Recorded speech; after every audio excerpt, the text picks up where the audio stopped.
Sound okay? Yes. Okay, good. I'll try to stay still, but I move around quite a bit.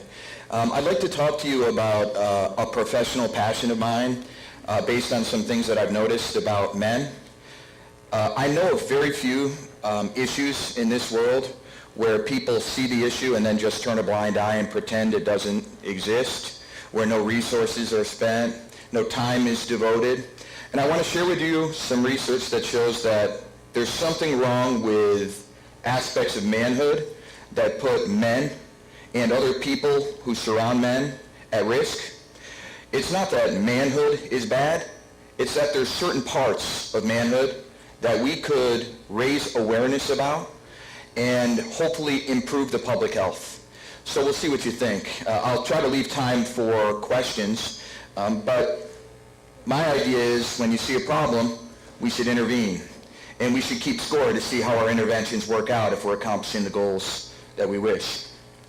What I want to try to accomplish today is share with you some research about this concept that I'm interested in studying called hypermasculinity, and in particular how men are socialized to act in these hypermasculine ways.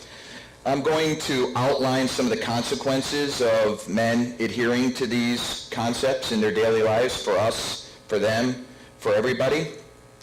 And then I'm going to share with you some examples of a program that I run to kind of intervene, to raise awareness for men about other ways they might wish to live their lives if they want to be healthier. But I want to take a little time to share with you some of the dork stuff, the research literature, and I'd be happy to share this information with you, forward you some articles if you're dorky like me, so you know it's not just me up here talking about ideas in my own head. Hypermasculinity is a concept now that in the literature has been identified as one of the most potent predictors of a variety of negative life outcomes for human beings.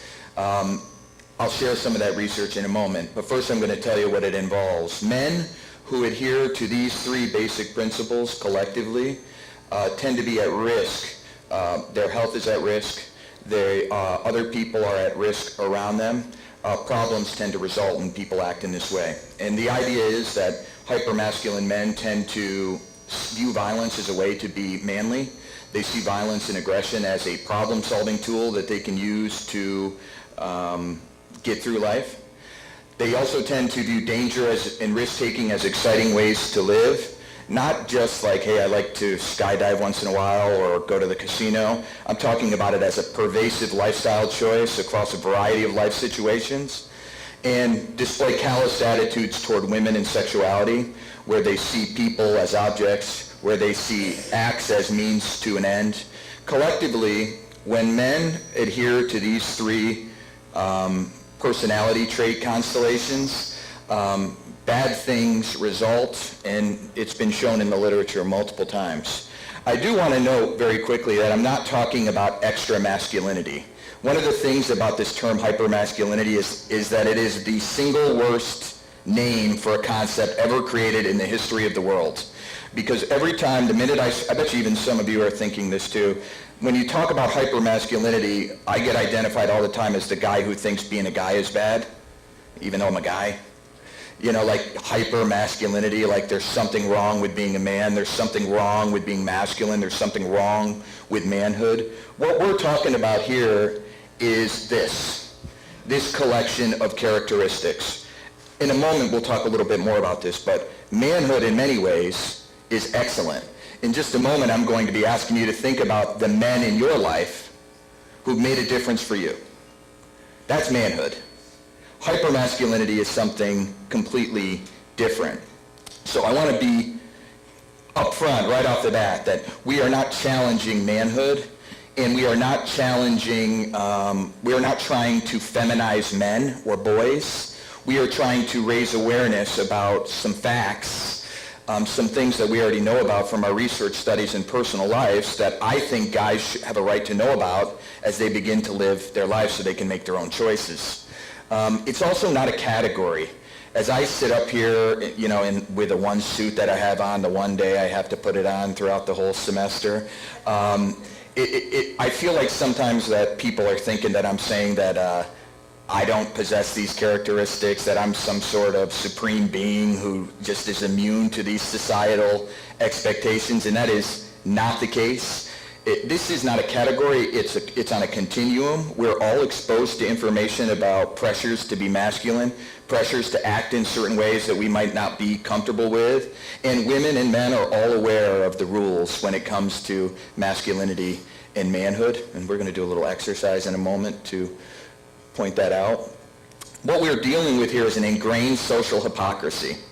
It's this idea in our society that men are supposed to act in a way to be a man, while in reality it puts them at risk and other people around them at risk. So I want to give you an exercise to show you how odd this mentality is. This is a little exercise that I run when I do these workshops in the community or at college, just to start off the conversation so people can understand that it's not me just inventing a topic that I want to attack as, a college professor who's just interested in changing some aspect of society that's been that way forever. I've heard that a little bit lately in the last couple weeks, that college professors have taken some hits. But take out a little scratch piece of paper, if you'll humor me for a moment. It's a simple little exercise. I promise I'm not going to be analyzing everyone, but you can kind of think of this as like a free association task. What I don't want you to do is use your big brains to come up with the best answer to these questions. What I want you to do is come up with the first answer that pops into your head. Okay, so I want to know what's on the tip of your tongue, because what's on the tip of your tongue is probably what, is really there without thinking about it. So I've got just 6 simple questions that I want you to answer, and then we're going to talk about your answers to these questions. Okay, remember, not what's right, what's the first thought that comes to mind? Okay? First question.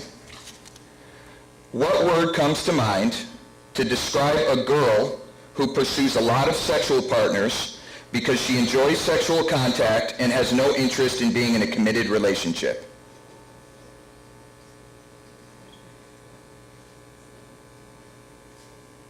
Got it? Second question. What word comes to mind to describe a guy who pursues a lot of sexual partners because he enjoys sexual contact and has no interest in being in a committed relationship?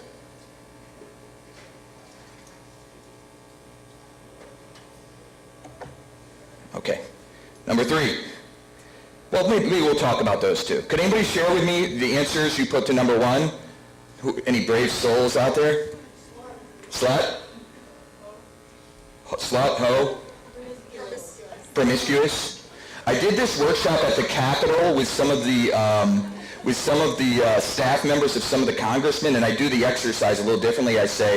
I do a fill in the blank and ask them to shout out the answer, and it's really quite an experience to hear all these politicians yelling out words like slut, or it's an eye-opening experience. But you know what? Whatever age I do this workshop with, whatever group it is, the same words come up, no matter what. And they just roll off the tip of our tongue. I mean, how often do you use that word in your daily lives? How often do we speak like that? But in just simply asking that question, it rolls right off the tip of our tongue. Did you have anything different for number 2? Yes. Yeah. Man? Pig. Player. Man whore. Stud. Usually what I notice when we do that exercise is, words like player, at least in some circles, maybe not for us, it has some positive connotations. Like, there's nothing good about slut. Right? Like, no, but but player has some positive connotations in some social circles. Stud certainly has some positive connotations in some social circles. It seems to me, when we talk about hypocrisy, that just simply changing whether the person is a man or a woman changes a lot about how we think. So maybe we can start thinking about this. What are the implications for those views? Do they affect the way that men and women grow up and view themselves, the way they live their lives? Should we pay attention to these discrepancies? Another quiz from the professor here. What do you think a really hyper-masculine, tough guy would say if I walked up to them and asked them to stop hitting on girls and treating them like pieces of meat instead of human beings with feelings? say, how would they react? F you. F you. Maybe you want to fight me, challenge me. Mind your business. Maybe say, why are you making those assumptions about me? Why are you making those assumptions about me? So here's number 4. What do you think a really hyper-masculine tough guy would say if I walked up to them and cracked a joke about hitting on his sister and eventually having sex with her the very same night? What did you say to me? Yeah, especially at my size. I don't think I have the pipes to be talking like that, folks.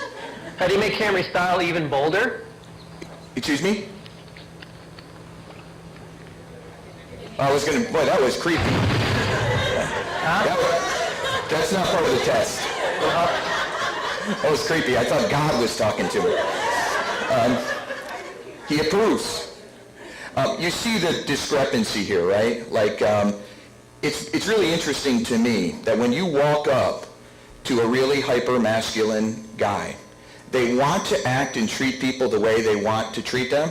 They don't see it as a bad thing. They see it as a lifestyle. There are many guys that I run into who routinely talk about using alcohol to obtain dates, to obtain sexual partners, not as a crime, but as a joke. But when you talk about that with their sisters or their mothers or a friend, a female friend that they care about, the whole script is flipped. It's a judgment of you as a person for having the gall to ask those types of questions. All right, one more little round of questions, if you don't mind. What are some reasons why manly guys refuse to go to the doctor? And you got to be thinking of people you know in your life, right? Me talking about this is like the ultimate hypocrisy, too. What do guys say? Guys who don't go to the doctor when they're sick, what do they say for why they don't go to the doctor when they're sick? Whatever doesn't kill me will get me stronger. Don't tell me what to do. They don't need it. You've heard these things before. This is one that's a little more common probably in our daily lives. But think of a great man in your life. You know, an ace. Someone who got you to this point in your life perhaps, or played a role. What do you think they would be willing to sacrifice in order for you to live a happy, healthy, worthwhile life? What have some men in your life who made a difference done to sacrifice to help you get where you need to go? Time, money, relocation. Excuse me? Listening. Usually when we talk about guys in our life, or when I hear other people talk about guys in their life, they talk about sacrifice. Sacrificing for themselves so that their loved ones could get where they needed to go. But yet, they won't go to the doctor? But yet, in the most industrialized country on earth, we're too tough to go to the doctor? Again, this is the hypocrisy that I'm talking about. That where in my eyes, I'm not the smartest cat in town, but something ain't right here as far as the lives of men. That there are mixed messages sent, and that if we were to be able to think deeply about these mixed messages and intervene to give guys a chance to go past these societal expectations and make decisions for themselves, that we might be able to make an impact in a positive way on the society where we live. Metacognition is a term that as a clinical psychologist is very important to me. Has anyone heard the term metacognition? I think of the term metacognition, the way I would define it is in simple terms. It's thinking about the way you think. In other words, instead of making quick decisions, instead of just going with the flow, you really evaluate the way you're thinking about things. You test whether what you're doing works for you or not. And then you make alterations to the way that you think or behave in hopes of getting better outcomes. Now, why do you think a lot of people in the United States don't engage in a lot of metacognition? There's some real reasons why we don't. Pardon me? It's hard. It's difficult to do that. It's difficult to see yourself for real. the time. You know, like at least for me, like when I go through the drive-through at Wendy's, I know I can hear my doctor in my head tell me, dude, come on, enough's enough. You know, but I don't think to myself, this is a great decision. I'm going on autopilot. I'm thinking of the commercials I watched on TV with the juicy, greasy food that is appealing to me. You know, I have not enough time on my hands to really evaluate things, and I kind of go with emotion. Human beings are social creatures. They go with the flow.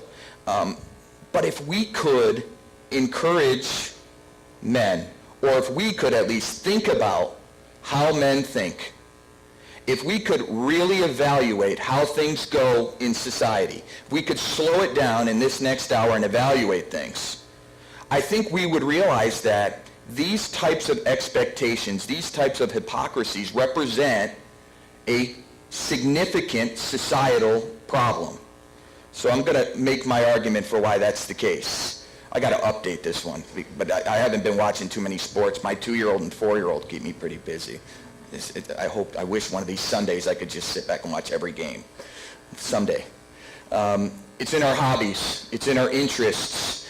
This is a little couple individuals, Hypermasculine AllStars, I call them, where on the left here with the light blue uniforms, a couple years back, there was some information where this guy bullied this individual to the point where he ended up in a mental health hospital due to suicidal thoughts and feelings. He did it through text messages, he did it through emails, he did it in person.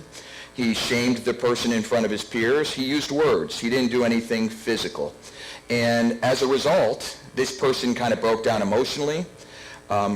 This big, large, muscular person broke down emotionally and suffered as a result.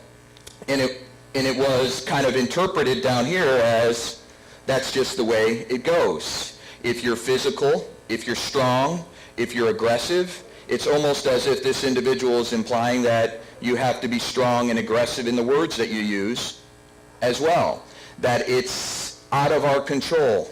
Boys will be boys. This is the nature of manhood. This individual is one of many who was suspended from the NFL and I guess eventually got in trouble with the law for domestic violence. There are other faces I could put up there, unfortunately. It's amazing, isn't it, if for any of you who work in this field or know anything about this area, when people come up to you and say, hey, dude, did you know, man, domestic violence is a big problem.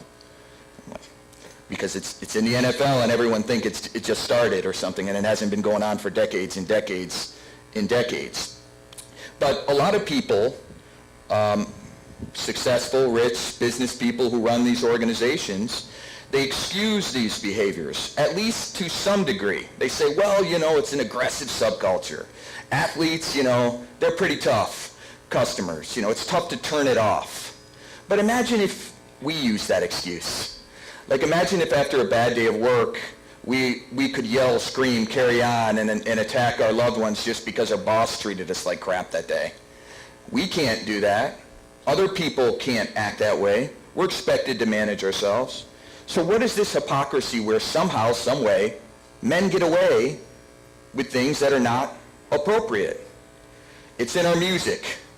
This is another one where I could have had a bunch of them. But you know that song, dun, dun, dun, dun. Robin Thicke's Blurred Lines. I wish I could play it. But it was on all the radio stations. Like it was a top song a couple years back. And everybody was dancing to it. Everybody was playing it. But did you know the words to this song? And I am not going to read them this time. Like every time I read them, my face goes hypercolor red, and I feel weird about it. But these are some pretty. These are dance lyrics, man. These are pretty hardcore words. Now you know it's a song. Maybe we weren't listening to the words. Maybe it doesn't have a pervasive effect on a day-to-day basis where we become indoctrinated by these songs in some way. But if you think about a lot of different music, a lot of different hobbies, a lot of different messages, doesn't it have to take a toll, at least to some degree? And what about our families? In the ways we treat little boys and little girls differently. how do we treat little boys and little girls differently? Even as young as 5 years old. Have you seen anything in your families? Huh? Different types of chores? What do the guys get? Thank you. Yeah. I saw a hand somewhere back here. No crying if you're a little boy. Kick him in the butt, get in gear, shake it off, wipe the tears away. With my daughter, like I spend about, it feels like 4 to 5 hours on every boo-boo. We've got multiple ointments and Thomas the Train Band-Aids. We've got, Paw Patrol, the whole 9 yards, By the time it's over, she's got 18 bandages on her, and my son is sitting off to the side wanting to wrestle and fight and tough it out. It's almost automatic the way that we respond to young kids. And later, it's even more obvious how we treat college kids. I'll tell you a story, and then maybe you can share with me how college kids are treated differently. But I remember being at Thanksgiving dinner one time. Maybe you can check this out and email me if it happens to you. But I have a similar age cousin who happens to be a female, and we both went off to college. And we came back, and of course, all of our uncles and aunts were asking us about school and how things went. And I heard my uncle go up to my cousin and ask her, hey, how are your studies? Did you choose a major? You have any good professors? Are you passionate about any topics for a career? And then the next, just went right next to me and said, so how's it going for you? Have you gotten laid? Any action, any partners? When you see this, it's not just, an isolated incident. It happens in a pervasive way. It may not be that dramatic, but in a pervasive way where people automatically treat men and women differently. And again, it's one thing. It's one way that people respond, but it's a message that if you really use metacognition and think about it, what does that message send to gentlemen who are going to have to be in real relationships someday, who are going to have real friendships someday, who are going to have to manage their emotions and consider things carefully in order to succeed? That's how I have to live my life, at least, and I assume that many of you are in the same boat. In short, I'll simplify it. There's something wrong here. Something doesn't add up if we use metacognition and balance things out. The fascinating thing for me is that there are a million different programs for women to empower women, to help women in different situations, but what is done for men in a preventative way? Ask the men around you. Has anyone ever really sat you down, whether it be in grade school or middle school, and really worked you through some of these quandaries and asked you to think carefully about the way you live your life? Because after all, real men aren't supposed to just do whatever they're expected to do, right? There's another hypocrisy, like do whatever is on TV. We should think for ourselves, just like everybody else. These programs are not out there. There's very little explicit education offered to people to help them, to men, to live healthier, happier lives, to get them to think critically about the way that they live their lives. You hear things like this, boys will be boys. How often, for the women in the room, maybe you could raise your hand, how often have you spoke to someone and complained about the men in your life in a way like, oh, yeah, I'm doing it again, it's really a pain, there's nothing I can do about it, that's the way the guys are. Like we hear those types of things all the time, like, guys don't talk about their feelings, we just got to deal with it. Guys are very sexual, we just have to deal with it. Guys make bad decisions and drink too much, we just got to deal with it. But think about it. If a guy walked into a room, let's say one of my students in college, and I heard that they got angry and punched a hole in the wall and hurt their hand, compared to if I learned that a girl got angry and punched a hole in the wall with her hand, I think it would be interpreted in totally different ways. I think the guy would be interpreted as, boy, you had a bad day. Hang in there, buddy. You'll get through it. And the girl would be interpreted as being a nut job. How? Why? How did we get to this particular point? It seems to me that It's really not that fair for women to just have to tolerate this stuff in men. And in addition, it's not really fair for men to have fewer options to consider in crafting a life for themselves that they chose solely, that they want for themselves. I mean, are you aware of any other public health problem where the solution is to train the victims to avoid those who caused the problem? Think about it. So imagine if we were talking about pollution, and my idea for solving the problem of polluting our environment was to encourage everybody to just move away from places that polluted the environment. That was my idea. Or let's combat terrorism by making sure that none of us are able to go out in the most wonderful cities on earth and be free and happy and enjoy life. And that was my idea for combating terrorism. Of course, no one, I mean, I know there's a lot of crazy politics these days, or there's different viewpoints, but I don't think any candidate would come up with those ideas, right? They would probably come up, at least try to come up with some sort of programmatic approach to help men help themselves for the benefit of both men and women. There would be a program put in place. Spending would occur. Empirically derived research would be conducted. But the good old boys network is tough to penetrate. Without education, without engagement, without giving folks an opportunity to consider these issues, how can metacognition develop? If there aren't other perspectives offered, do any of you have young boys who you've talked to and they've been pressured to act in ways that they felt uncomfortable doing by their male friends? And you knew that's not who they were? Examples. Do you know what percentage of colleges aim to prevent sexual assault by targeting men in the United States? In other words, think about it. The offenders, astronomically are likely to be men. And that sexual assault is very common on college campuses. What percentage of colleges offer programs that directly target these gender-related attitudes that are related to an increased risk to commit sexual assaults? A lot of them offer ideas like they do, but what percentage actually require every student to go through a program like that? 8%. 8%? Yikes. What percentage of companies offer holistic health prevention programs for men?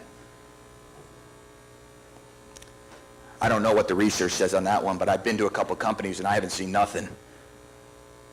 What about middle schools or even grade schools, just at a basic level, where they introduce ideas that might help men later consider different options for living their lives? Not to the degree that we're doing today, getting down and dirty and really, talking about it in frank ways, but at a developmentally appropriate level. Pardon? Me neither. I think it's partially because people start thinking that we're trying to feminize men, or that what I want to do is empower men. I want men and boys to have an opportunity to think for themselves. And if they decide to choose an option that includes, levels of masculinity or manhood that I'm not comfortable with, so be it. They might take one little piece, one little aspect of hypermasculinity and make some adjustments in the way that they live their lives. And if we don't try, if we continue not to try, then I'm quite certain that nothing will happen for sure. All right, now you got me going. Any questions so far? Thoughts, man?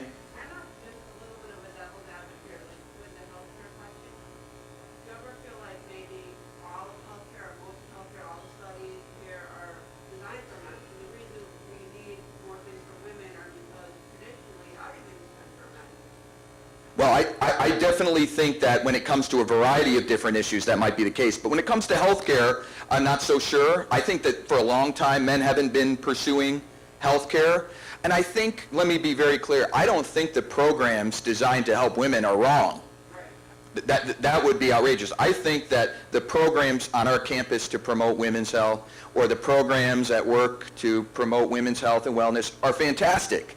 I just think we need another piece of the puzzle in order to expect any changes in some of the statistics that we see. You know, the rates of sexual assault on college campuses and the rates of domestic violence on college campuses have not changed in the last 30 years. Zero. There's been no change. A lot of people think they're doing a lot of stuff, but if they keep score, they realize it has not changed. It has not gone down. Sometimes people get a little bit better about being quiet about it because it's pretty scary to pursue that type of report. Yes, ma'am? What about households that I think are more common today, but certainly more maybe not uncommon 20 years ago, wherein both parents work, dad cooks, gets kids ready for school, mom leaves school work early, everybody breaks the fees, and everybody has a part in making meals. Yeah. Is that, whether it's intentional or not, Yeah. is that an environment, in your opinion, that will diminish the likelihood of hypermasculinity? Yeah, I think it would certainly diminish it. And I think it would be one thing. One thought that I have is behaviorally, when it comes to chores, when it comes to the division of labor in the household, or when it comes to any other issue that I could bring up, it would be great to see more equality. If people saw more equality, if men saw more equality, then perhaps they would be more likely to make choices for themselves. But what I'm most interested in, too, is the thought process behind it. The metacognitive aspect of it. Like, a lot of the guys, I think, me included, if we told guys, hey, we want you to act a little bit better here or there or another place, I think they'd be able to handle it. But what are they going to do next month or next year or next decade? It's better if they kind of come to a conclusion on their own that's perhaps deeper than the level of behavior. But certainly I think the behavioral part helps. Yes? Well, I wanted to bring up maybe a controversial thought, but I just keep thinking that we, country often is on record with some statements of locker room talk, the phrase, right, locker room talk, that I feel speaks to what you're talking about. I don't know that there's a question there, but I knew somebody was going to ask me that. And I was feeling a little bold last night, and I was thinking about putting that audio up there as an example of this. The way that I think about it is, whatever politicians decide to do, in our lives, in the places that we work, in the way that we raise our children, we can still choose options for ourselves. What I'm advocating for is not a yes-no type of thing. This is good, this is bad. I'm saying that we have to give men a choice. So I would hope that, whatever political candidate that we brought up, I would hope that they would want young people, young men in this case, to have choices for themselves, to be able to truly be free in deciding the life that they want to live for themselves. Maybe if they knew some of the literature, maybe if they knew some of the things that happen in relationships, maybe if they knew what the future held to a certain degree, maybe they would be able to cognitively decide for themselves. There are some slight adjustments that I could make in some situations that would get me more things that I want in the long run. That's how I view it. But maybe at the networking time, hopefully we can chat about that, and I'm open to ideas too. It's scary.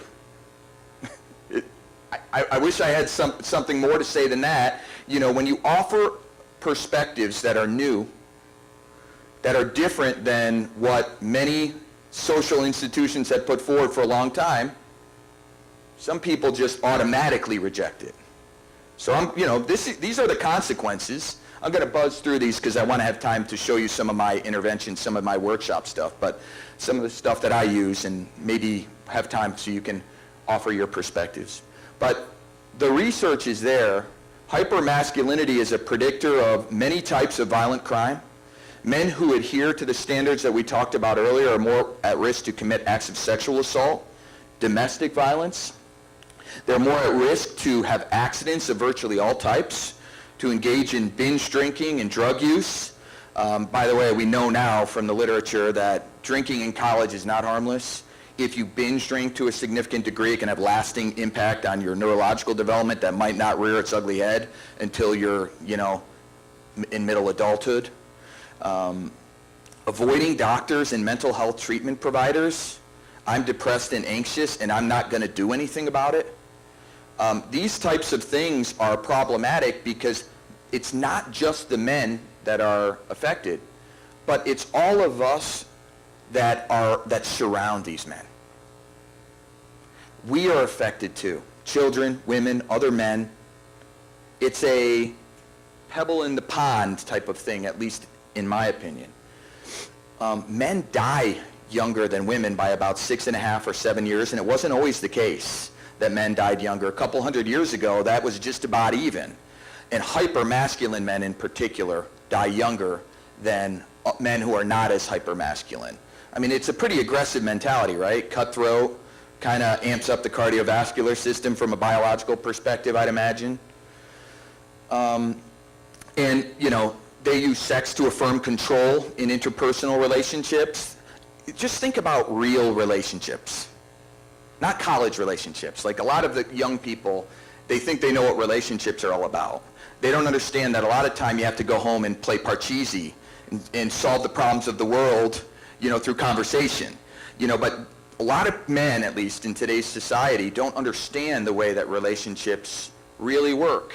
What leads to successful relationships? Isn't it possible that men who think sex is a way to affirm control in relationships, or men who see their potential female partner as more of an object than a person, couldn't that play a role in the divorce rates? Couldn't that play a role? I mean, are young men, when they go on dates, are they really practicing for the big time? For the real relationships that are going to matter? I don't think so. Sexually transmitted infections are on the rise.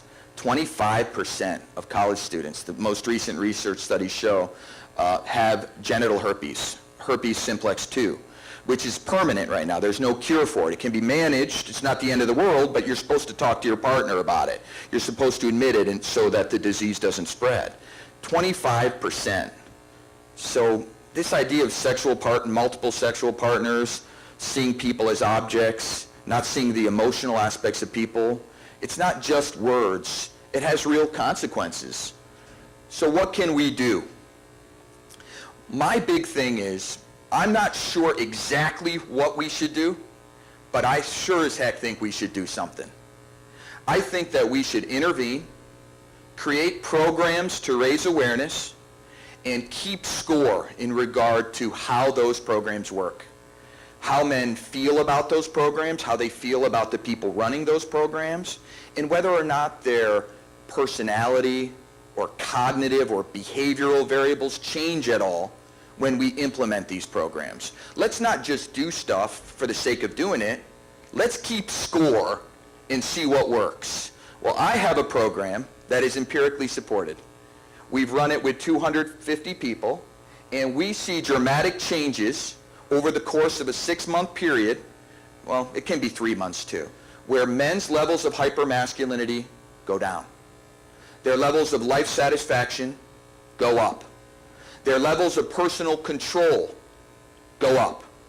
And what I expected to see is maybe some small changes from a statistical perspective. Again, if you're a statistics person, you want to email me, I can shoot the breeze with you, but I don't feel like talking about it. I'm sure you don't feel like hearing about it either. But the changes that we see statistically were much bigger than we thought they would be. They were larger. Men appreciated the information. I wasn't laughed off any stages, and I'm old. Guys can benefit from providing explicit training, young and old in my opinion, to provoke thought about the way they want to live their lives in a gendered world. And on a community-wide basis, even if you're not going to run programs, hopefully there are a couple things that I can share today, in the next 15, 20 minutes that you can use in talking to men in your life. Because the way that I see it is, some of the great social movements in the history of the world have started in basements I think of feminism, as the best of those, where people got together, ideas were exchanged, and one person talked to 5 other folks, who talked to 5 other folks, who talked to 5 other folks. That kind of idea of just talking and influencing people and letting them or educating people and letting people decide for themselves how valuable the information is, empowering them, to me, feels like something worth waking up for in the morning. That's what floats my boat. I don't think it should be optional either. Why? You can. Yeah, I love it's what does that message say? It's optional. If you want to do this, guys, go ahead. Yeah, I've tried to explain that to a lot of people over here, but maybe someday I'll be able to come up with the right words to do it. I think maybe my levels of hyperactivity might have a little bit to do with it, because I got some energy to blow, but this is an idea that's tough for the good old boys to swallow. We try not to worry so much about exactly what we say to guys, because we could worry about it like till the cows come home. Like, there are a million things that we could say that are not perfect, that could be worded in a different way. We have to be respectful of all groups, of course. For me, that's okay, and we all get training, and most of us, I would assume, in this room want to do that. But we want to make sure that we don't get married to what we say, but we have a plan, rather, for how we're going to say it, why we're going to do it. I think the plan is more important than what we say. Some of us, are very articulate or very good at forming relationships with people, and you maybe can use fewer words to influence folks. Others, have to run around and put on a little show and break out a sweat to get folks to listen. I think it's more important to have a plan for what we do. These are some principles that I use to guide my work. And hopefully, maybe if you guys are around later, if anyone's interested in this topic, I'd love to hear some ideas that you have as well. If you ever come back to CCSU, I promise to buy you a coffee if you drop me an email. One of the things that interests me is, as opposed to like going toe-to-toe with hypermasculine expectations and fighting them off, one thing that we could do, in my mind, is kind of harness the strengths that some men possess. What we hear all the time in the literature about counseling is that with men is that a lot of men find it to be too soft. They're not comfortable with emotions. Like, if you have an adolescent boy in your house, go up to him tonight and say, let's sit down and talk about your feelings. But if you ever need some time to yourself, that's the way to get it. They will be gone. And even our husbands, our fathers, our significant others and friends who are men, works pretty good for them too.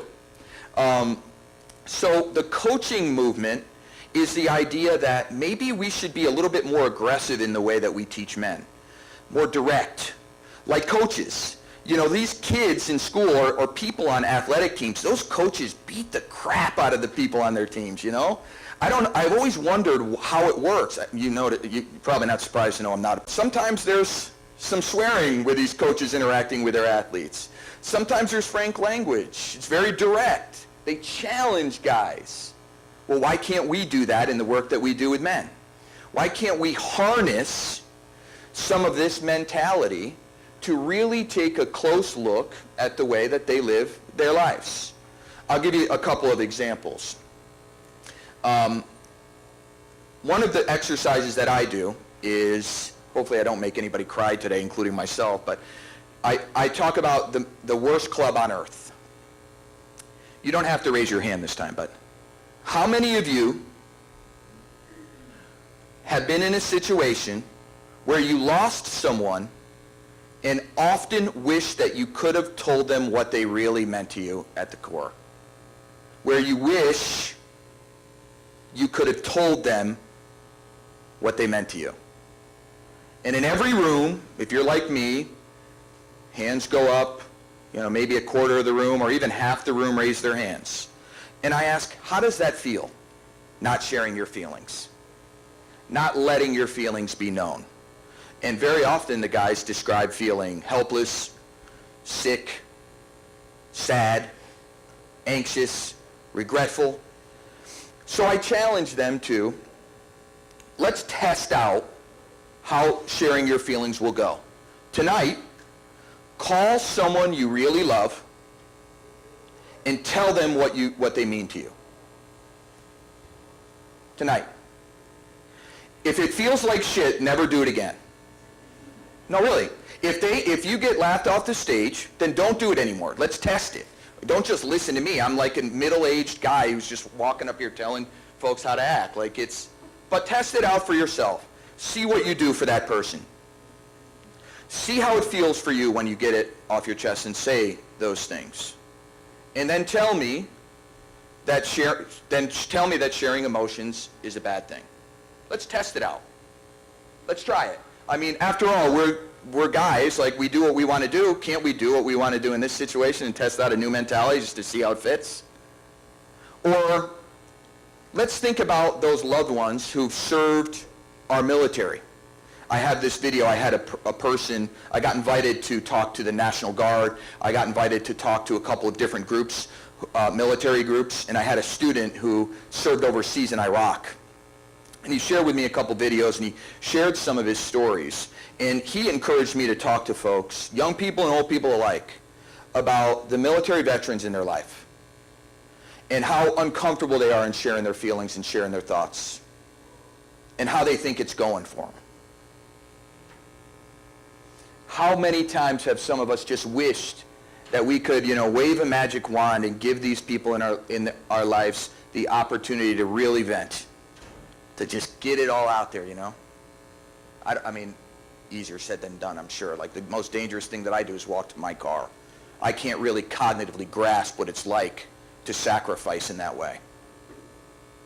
But it's not working in a lot of ways. We could set some clear goals with men.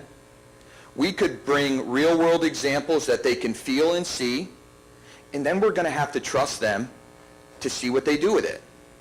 When it comes to cognitive dissonance is a theory in the field of psychology whereby if you want to change people, one of the best ways to go about doing it is to make their thoughts inconsistent with their actions. So either make them do something that they don't believe in, or make them think something that's not consistent with the way that they act. When you do that to human beings, it creates a lot of discomfort. And what happens is people change. They change to manage the discomfort. That's why black lung commercials with smokers way back in the day, they didn't work very well. But the commercials of today, they still use black lung commercials a little bit, but they kind of try to promote thought. They use humor, or they use some sort of shocking statistic or some sort of thing to kind of get people to really consider whether smoking is the best route for them, to get them to think more deeply. I'll give you a couple of examples here. Who thought up this idea that men should not go to the doctor or a therapist when they're in distress? When did it start? Yeah. Is there a guy from the distant past that all of us guys should have a holiday for, where we thank him for coming up with these ideas that hurt us and make us sick? I mean, from a logical perspective as intelligent human beings, not going to the doctor when we can go? Or relationships. There's so many examples in relationships, but one of the common societal, I don't know what the word is, but traditions, is for when guys to get married, the way that they celebrate is they go to a strip club with their friends to celebrate their marriage. Again, I'm just trying to create some cognitive dissonance here. I'm not trying to tell them how to think. I know that old man Sikorski is not going to be able to say, you shouldn't do this, and then there's going to be, you're right, that's right. I'm not going to spend my Friday nights that way anymore. But I'm just saying, does this feel a little odd to you? Have you ever really thought about these things in these ways? Or the idea of winning in relationships, where in relationships there's usually one issue that the people in the relationship argue about an awful lot, and both people stand their ground till the death, no matter what, even though the issue is not that important. And what they do is they win not a dang thing. They win the world's championship of nothing. A lot of guys do that kind of thing. They stand their ground. They refuse to break the gridlock. They refuse to go in. And I just ask them to provide some examples of when they've done this and what they got out of it. How did it go for them? I want to show you a video, too, as my last thing, and then we'll take a couple questions. And then you can look at the rest of my slides and email me if you have any other thoughts. But this has got some foul language in it, but I think we can handle it.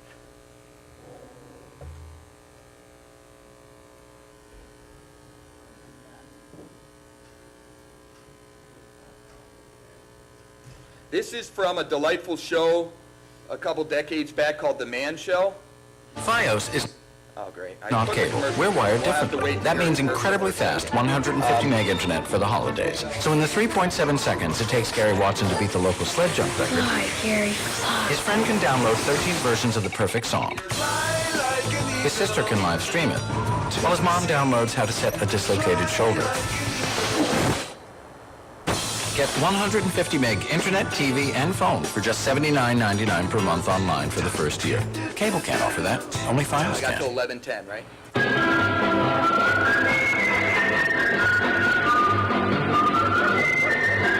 Can I rub a little lotion on you? No, that's okay. Come on, seriously. Let me grease up your boobs. The joke is that, and it's funny. The joke is this is a young kid, they put a bug in his ear and they tell him what to say. It's Jimmy Kimmel's show before he went late. This is a young kid who they tell him what to say in this skit. I should have explained that before the whole boob thing came out. So. Hey, I have two children that are your age. Come on. Do they grease up your boobs? Oh my God. Can I rub some lotion on you? No, I'm all covered up. I won't just do your shoulders. I don't mind exploring. I use the lotion on myself a lot at home. Hey ladies, can I interest you in a free bikini wax? How about you two open up and let me get in there? Will you rub some lotion on my back? Do it slow. Let's make this party last a while. Just a little right there, I guess. You're cranked up. Now let me do you. No, I didn't think so. So I'm taking my shirt on. Alright, I guess I wouldn't want to get my hand all hairy anyways. Excuse me, miss? Can you blow up my rap for me? I love that. No, not you, sir. You want her to do it? Yeah. Well, I don't know. How do you feel about that? Sure, I'd love to have to blow up your rap. Oh yeah, that's right. You look like you had some experience. You're absolutely right. Yeah, you can blow up the rest of it, okay? But she's doing so well. Your girl keeps giving me the eye. Are you keeping her happy at home? I want to practice mouth to mouth. No, oh my God! Do that. No? No, mouth to mouth. Because you know why? Mouth to anything? Nothing. Come on, honey. I thought all the cool... All right, you get the idea, right?